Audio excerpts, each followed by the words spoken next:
So, Javier, muchas gracias, bienvenido.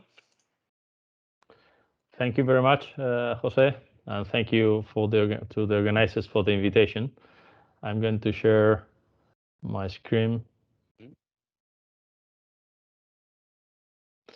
And by the way, happy World Ocean Day. As you were saying, we are celebrating today this wonderful day. Can you see my screen? Because I don't see it. I can see your presentation, yeah. Okay, so if I do like this, will be better. It's now better. It's now better. Now it's full screen. Thank you. Yeah. Okay. Okay. So as I said, as you said, I'm going to talk about how fisheries contribute to the Sustainable Development Goals. I'm going to try to be positive and send positive messages. We are used to receive negative and catastrophic messages about what's going on in the ocean and about the impacts of fisheries. But as I'm working for the fishing industry as Secretary General of the Spanish Fishing Confederation and the President of Europêche, the European organization, I will try to give you some positive ideas about what's going on fisheries and how we contribute to the Sustainable Development Goals. I'm sure that there will be others that maybe can say a few negative things. So I will not go into the details of the 17 goals because I guess you are already aware, and I will concentrate on how we contribute to it. Despite COVID-19 difficulties and because we have, as all the sectors, we have suffered this pandemic, despite the threats that are there, pressures from those who want to limit our activities, those who are attacking several fishing gears, the challenges of the Green Deal. You mentioned the 30% marine protected areas goal, and that is included in the European Biodiversity Strategy, the illegal fishing and unfair competition, climate change, pollution, acidification. Well, those are difficulties, threats, challenges that we have in front of us. But despite all these things, as I said before, I'm going to talk about how we are contributing to these Sustainable Development Goals, starting with something that we discovered, it was declared during the pandemic. We are talking about an essential and strategic activity in the world. And this has been declared by most of the countries in the world. And I'm completely sure that at least we contribute to 10 of the 17 SDGs. We will see each of them in the following presentation. First of all, no poverty and decent work and economic growth.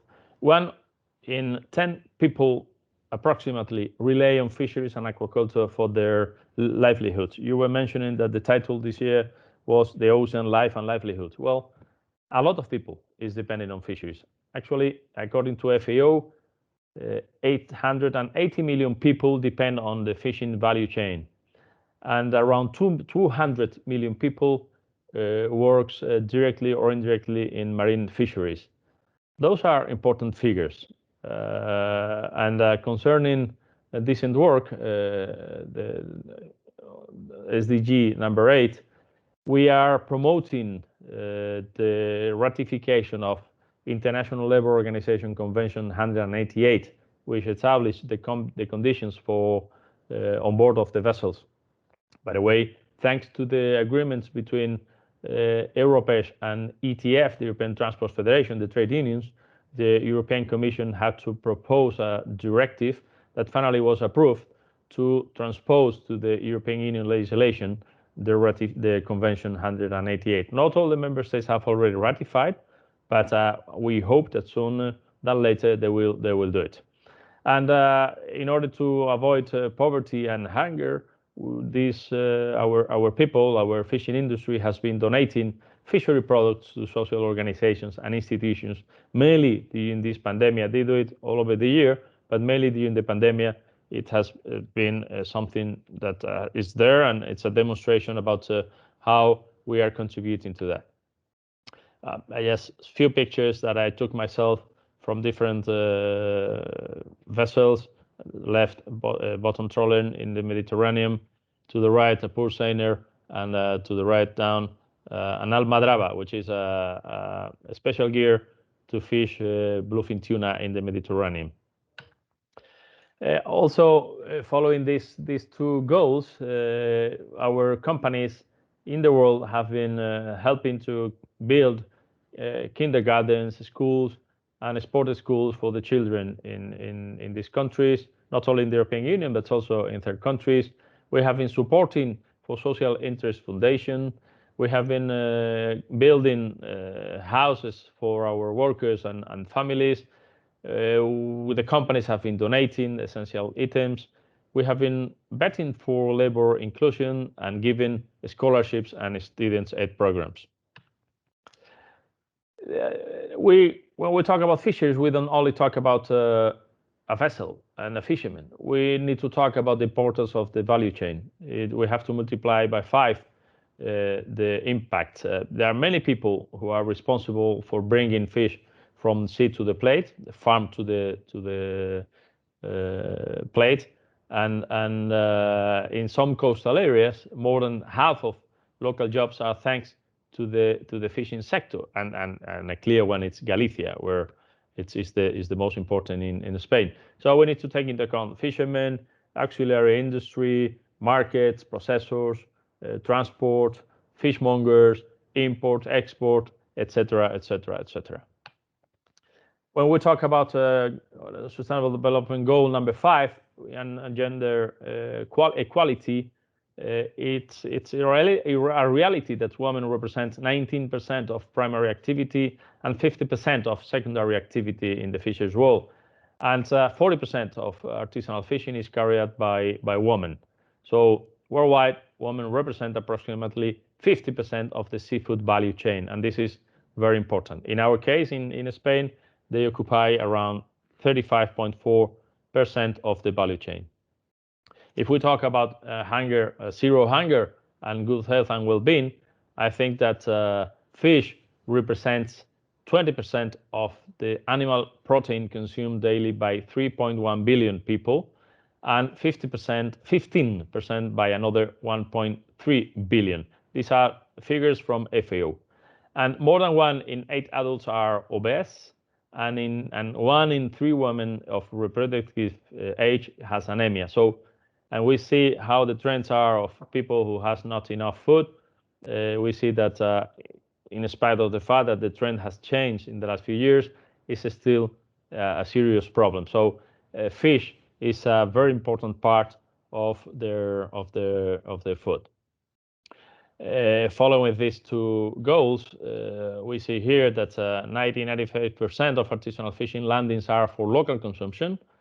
And the world population, as you know, is growing, and according to FAO, probably we will have more than 2,000 million people in 2050, arriving to 10,000 million people, and they will need to be fed healthily. And the best way to feed these people in a healthy way is consuming fish and shellfish. So food production should increase in the coming years by 70%, according to FAO figures. That's why we talk about the perfect protein and how good it is to eat food and shellfish. The facts are there, and besides the protein, we have certain vitamins like A, D, and B12, and we have a lot of minerals like selenium, iodine, iron, calcium, zinc, etc., etc., and of course the famous omega-3 fatty acids. I will not get into too many details, but what I can tell you is that it's very good for health. It's good for your brain. It's good for your immune system, for the articulations, for the vision, for the heart, for the metabolism, for the blood, for the skin, for everybody. And it's demonstrated scientifically and medically that it produces happiness. So it is very good to eat food and of course fish and shellfish. Concerning number 12, we see this is a Rabobank graphic of fish trade flows, and it's impressive. The fish is one of the main food that is merchandise is traded in the world, and this picture shows you how it is. It's the animal protein with less impact on carbon footprint in its production. This is not too many people knows about this, but it's a reality, and there are certain studies about it. So we are also contributing to climate action. As I always say, the best way to fight against climate change is to eat sustainable seafood, because if we eat this, we will not eat other as I call trash food, and it will be much healthier for you and with less impact to the climate. And for that reason, our companies are investing in certification systems for production of processes and the use of technological improvements to manage resources more sustainable and efficiently, improve management of the waste generated, reducing chemical and biological contamination. This is normal for processing companies, controlling emissions to the atmosphere and water, and promoting circular economy practices through the recovery of waste. I think the best example of circular economy is what we are doing with the marine litter that we are collecting from the bottom of the sea. We are classifying it. We are taking to the harbors, and once there, we create, or other companies create, certain companies create clothes, some other sunglasses, some other recycled bottles, etc., with, as I said, very good example of circular economy. And we have been working in traceability from ship to the table, and with new technologies, blockchain. We already have several experiences on it, and we are proving in other fisheries to demonstrate how blockchain can guarantee traceability. And this, I think, this is good. We have been investing in energy efficiency, and we have been certifying our fisheries with certain certification schemes like APR, which is tuna responsible fishing, or MSC, or Friends of the Sea, etc., etc., etc. The most important, of course, is number 14, as it was mentioned by Jose at the beginning. I will not get into details because I'm running out of time. But I think an important message is that 65.8% of the stocks that are in the world are well and sustainably managed.